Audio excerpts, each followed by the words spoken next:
Новинарот 24 часа е новинар, вели една позната парола за професијата. Но според законот, новинарот е работник 8 часа. Секој нареден час работа треба да се плати. Ако во земјава постоеа само 10 новинари, 7 ќе земаа подпросечна плата. 4 немаше ниту да имаат постојано вработување, туку ќе работеа со договори на дело. 4 ќе работеа прекувремено, а на 3 немаше ниту да им се плати. 5 ќе застанеа на вратата за да излезат од професијата.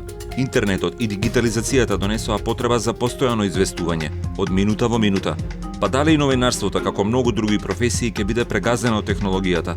Само навидум. Професионалното известување, проверки, објаснувања, издувување на фактите од дезинформациите се незаменливи.